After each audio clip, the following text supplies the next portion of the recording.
Mohon maaf teman-teman, apakah suara saya sudah terdengar jelas? Sudah terdengar jelas, Mas. Saya izin share screen terlebih dahulu ya.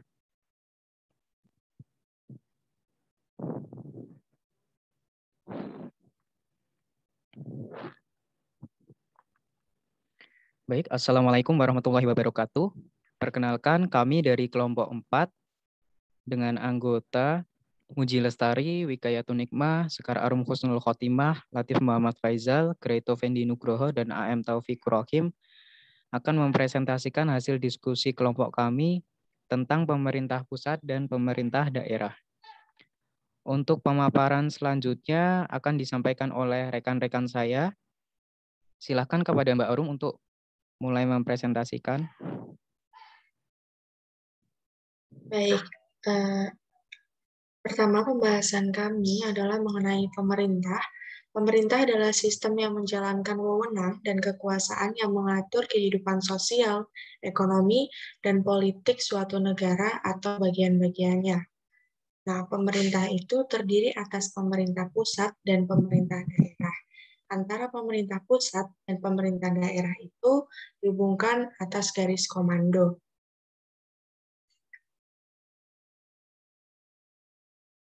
Next, Mas.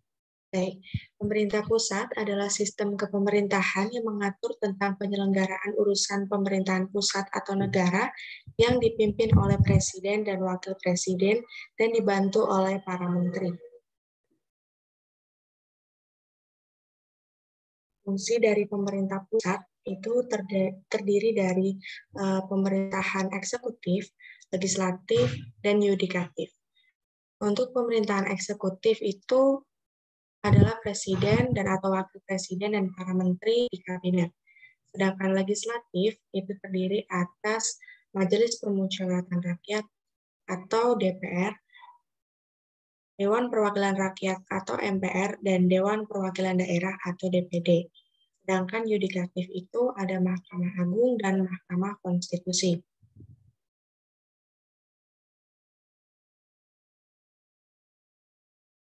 Urusan pemerintahan pusat, pemerintahan absolut adalah urusan pemerintahan yang sepenuhnya menjadi kewenangan pemerintahan pusat. Pemerintahan konkuren merupakan urusan pemerintahan yang dibagi antara pemerintahan pusat dan daerah, provinsi, dan daerah kabupaten kota.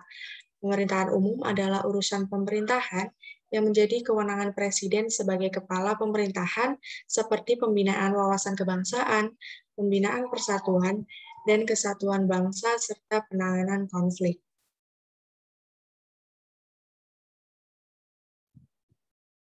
Tugas, wewenang, dan fungsi pemerintahan pusat.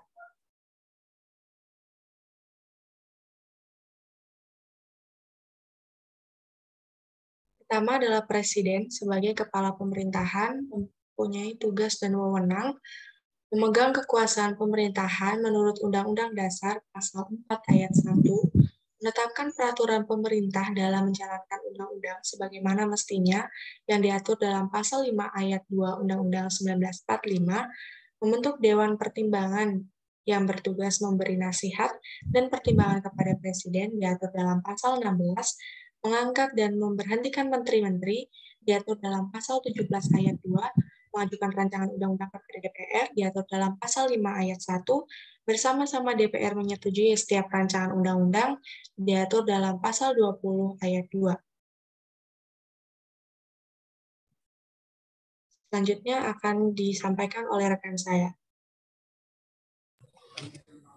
Baik, untuk selanjutnya yaitu Presiden melanjutkan dari presentasi Mbak Arum tadi. Kepala Pemerintahan, tugas dan wewenang. Jadi ada mengesahkan rancangan undang-undang yang telah disetujui bersama DPR pasal 20 ayat 4. Kemudian menetapkan peraturan pemerintah sebagai pengganti undang-undang pasal 22 ayat 1, memberi gerasi dan rehabilitasi dengan pertimbangan Mahkamah Agung pasal 11 ayat 1, dan memberi amnesti dan abolisi dengan memperhatikan pertimbangan DPR. Selanjutnya membuat perjanjian dengan negara persetujuan DPR pasal 11 ayat 1, kemudian mengangkat duta dan konsul pasal 13 ayat 1, menerima duta dari negara lain pasal 13 ayat 3, memberi gelar, tanda jasa, dan lain-lain tanda kehormatan pasal 15, memegang kekuasaan tertinggi atas Angkatan Darat, Angkatan Laut, dan Angkatan Udara pasal 10, yang menyatakan perang dan membuat perdamaian dengan negara lain dengan persetujuan DPR. Pasal 11 ayat 1, menyatakan keadaan bahaya pasal 12. Selanjutnya ada tugas dan wewenang dari MPR. Berdasarkan pasal 3 Undang-Undang NKRI 1945, yaitu mengubah dan menetapkan Undang-Undang Dasar, melantik presiden atau wakil presiden, memberhentikan presiden atau wakil presiden dapat dilakukan dalam masa jabatan presiden atau wakil presiden jika terdapat pelanggaran, memungkinkan pemberhentian seperti pengkhianatan terhadap negara dan pelanggaran berat lainnya. Selanjutnya, tugas dan fungsi dari DPR berdasarkan pasal 3 UUD NRI 1945, membahas dan menyetujui bersama dari rancangan undang-undang yang diajukan Presiden, memiliki fungsi legislasi, fungsi anggaran, dan fungsi pengawasan pada pasal 20A ayat 1. DPD berdasarkan Undang-Undang 1945, tugas dan fungsi, yaitu mengajukan RUU berkaitan dengan otonomi daerah, hubungan pusat dan daerah, pembentukan dan pemekaran serta penggabungan daerah, pengelolaan sumber daya alam dan sumber daya ekonomi, perimbangan keuangan pusat dan daerah kepada DPR. DPD juga membahas dan mengawasi pelaksanaan UU tersebut. Selanjutnya, tugas dan wewenang dari Mahkamah Agung, yaitu memeriksa dan memutuskan 1. Permohonan kasasi, 2. Sengketa tentang kewenangan mengadili, 3. Permohonan peninjauan kembali putusan pengadilan yang telah memperoleh kekuatan hukum, dan memutuskan permohonan kasasi terhadap putusan pengadilan tingkat banding atau tingkat terakhir dari semua lingkungan peradilan. Baiklah, untuk yang selanjutnya akan dipaparkan oleh rekan saya. Silakan.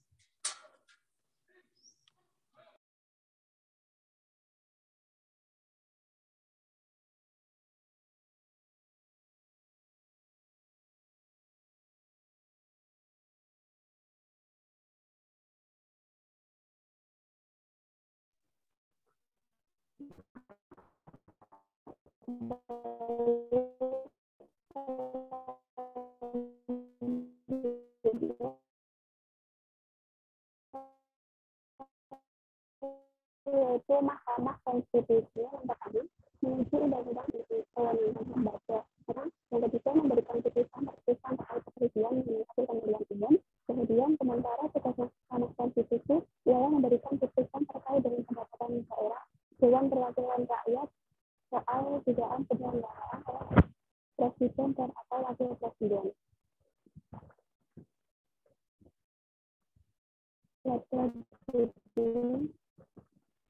Komisi Yudisial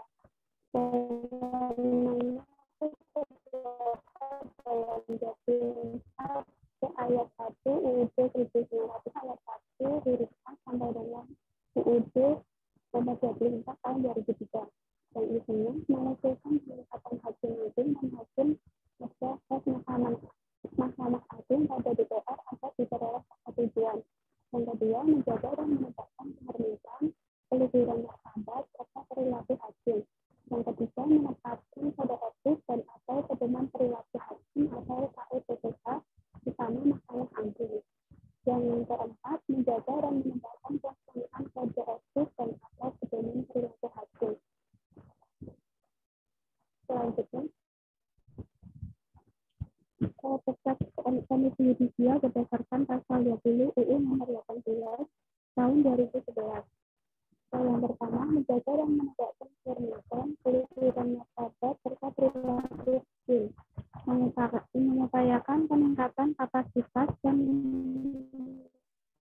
kesejahteraan hakim, meminta bantuan kepada aparat penegak hukum untuk melakukan penyadapan dan merekam pembicaraan dalam hal adanya dugaan pelanggaran kode etik dan atau surat penegak hukum harus menindaklanjuti permintaan Komisi Yudisial sebagaimana dimaksud pada poin ketiga.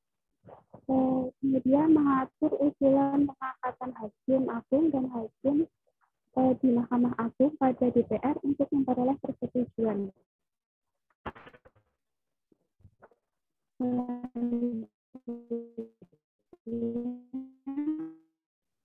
Mohon maaf Mbak Muji, untuk suaranya kurang jelas, mungkin bisa dilanjutkan oleh Mas Ocim ya. Mas Ocim, cek. Ya Mas, halo. Oke, lanjut. Tolong dilanjut ya.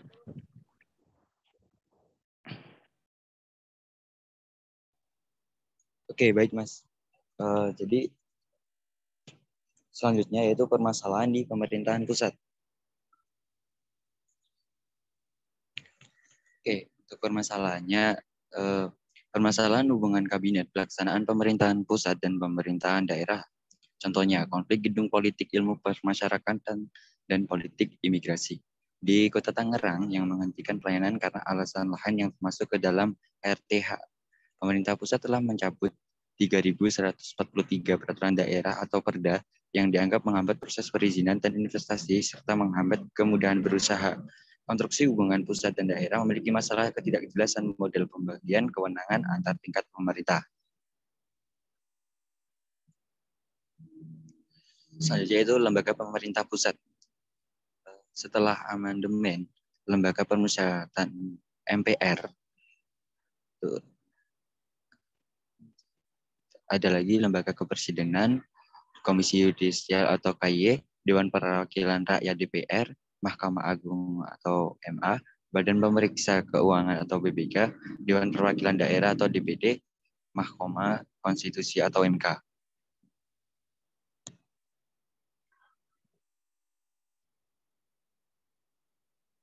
Pemerintahan daerah.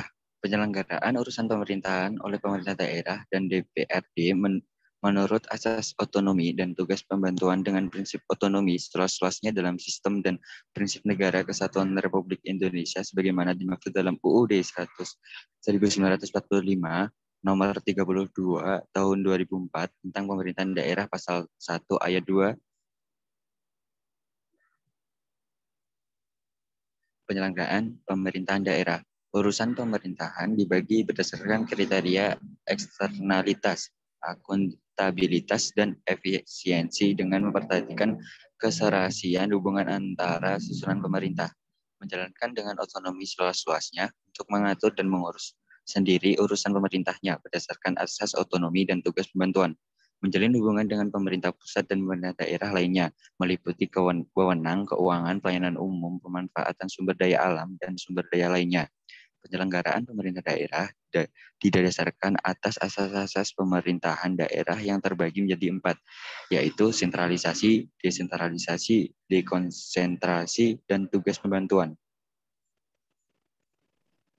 Selanjutnya untuk pemaparan materi akan dilanjutkan oleh Mas Greito, silakan.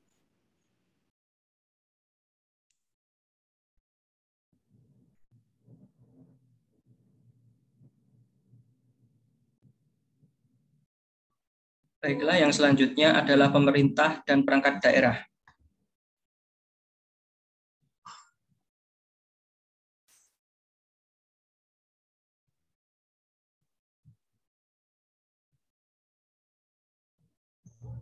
Daerah dipimpin oleh kepala daerah, provinsi dipimpin oleh gubernur, kabupaten oleh bupati, dan kota adalah wali kota.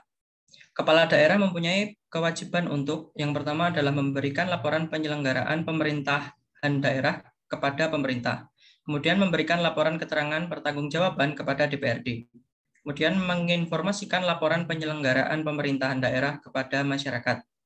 Tugas dan wewenang dari kepala daerah sendiri yaitu memimpin penyelenggaraan pemerintahan daerah berdasarkan kebijakan yang ditetapkan bersama DPRD.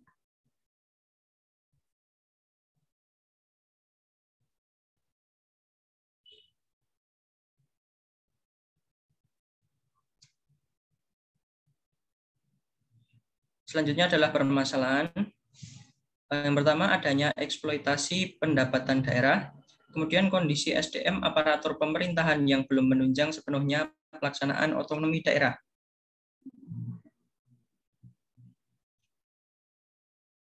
Yang selanjutnya adalah lembaga pemerintahan daerah.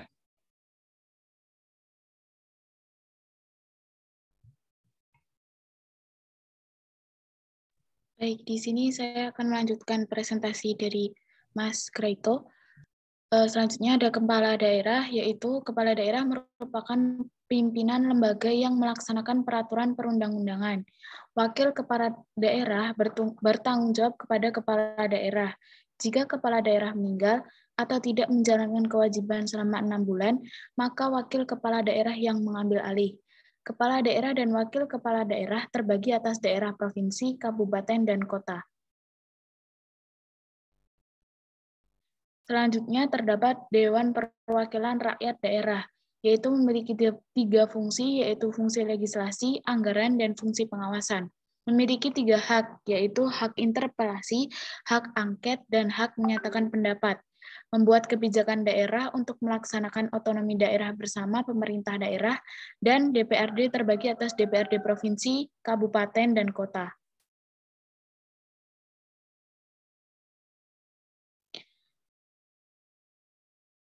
Selanjutnya ada sekretariat daerah, yaitu sekretariat daerah terdiri dari sekretariat daerah provinsi dan sekretariat daerah kabupaten atau kota. Sekretaris daerah provinsi diangkat dan diberhentikan oleh Presiden atas usul gubernur sesuai dengan peraturan perundang-undangan. Sekretaris daerah kabupaten atau kota diangkat dan diberhentikan oleh gubernur atas usul bupati atau wali kota sesuai dengan peraturan perundang-undangan. Selanjutnya ada sekretariat DPRD, yaitu sekretariat DPRD provinsi diangkat dan diberhentikan oleh gubernur dengan persetujuan DPRD provinsi. Sekretariat DPRD kabupaten atau kota diangkat dan diberhentikan oleh bupati atau wali kota dengan persetujuan DPRD kabupaten atau kota. Sekretariat DPRD merupakan unsur pelayanan terhadap DPRD. Selanjutnya terdapat dinas daerah, yaitu unsur pelaksana otonomi daerah yang dipimpin oleh kepala dinas yang diangkat dan diberhentikan oleh kepala daerah yang memenuhi syarat atas usul sekretaris daerah. Tugas melaksanakan urusan pemerintahan daerah berdasarkan asas otonomi dan tugas pembantuan. Selanjutnya, kepala dinas dalam melaksanakan tugasnya bertanggung jawab kepada kepala daerah melalui sekretaris daerah. Selanjutnya ada lembaga teknis daerah. Lembaga teknis daerah berperan dalam penyusunan dan pelaksanaan kebijakan daerah yang bersifat khusus. Lembaga teknis daerah terbentuk badan kantor atau rumah sakit umum daerah. Pimpinan diangkat oleh kepala daerah dari pegawai negeri sipil yang memenuhi syarat atas usul sekretaris daerah. Selanjutnya akan dipresentasikan oleh teman saya.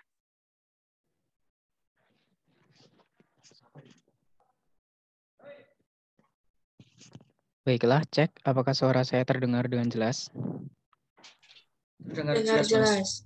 Oke, selanjutnya yaitu ada kecamatan. Jadi kecamatan dipimpin oleh camat yang dalam pelaksanaan tugasnya memperoleh pelimpahan sebagai wewenang bupati atau wali kota untuk menangani sebagian urusan otonomi daerah. Camat diangkat oleh bupati atau wali kota atas usul sekretaris daerah kabupaten atau kota.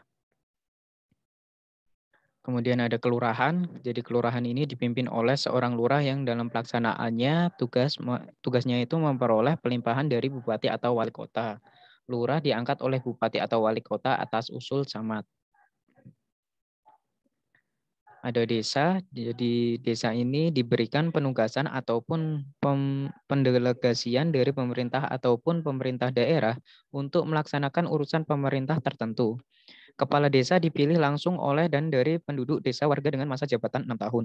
Pada permusyawaratan desa, berfungsi menetapkan peraturan desa bersama kepala desa, menampung dan menyalurkan aspirasi masyarakat. Kemudian ada instansi vertikal, jadi lembaga milik pusat yang ditempatkan di luar kantor pusatnya. Instansi vertikal provinsi adalah kantor cabang departemen pusat di provinsi yang berada di bawah dan bertanggung jawab kepada menteri yang bersangkutan. Instansi vertikal kabupaten atau kota disesuaikan dengan keutuhan pelayanan departemen yang bersangkutan dan penilaian pemerintah mengenai perlu tidaknya suatu wilayah dibentuk instansi vertikal tertentu. Jadi untuk kesimpulannya, Undang-Undang Dasar 1945 mengatur bahwa kabinet dalam pemerintahan pusat dapat berkoordinasi dengan satuan pemerintah daerah yang dikepalai oleh kepala daerah. Hubungan antara pemerintah pusat dengan pemerintah daerah di Indonesia mempunyai 4 dimensi, yaitu hubungan kewenangan, hubungan keuangan, hubungan kelembagaan, dan hubungan pengawasan. Hubungan antara pemerintah daerah dan pemerintah pusat harus harmonis agar terwujud koordinasi yang baik, sinkronisasi kebijakan, dan serta kerjasama yang solid. Dengan demikian, pembangunan yang dirancang pemerintah pusat, provinsi, dan kabupaten atau kota dapat berjalan dengan selaras. Baiklah, sekian dan terima kasih presentasi dari kelompok kami. Selanjutnya kami akan membuka sesi tanya-jawab untuk diskusi.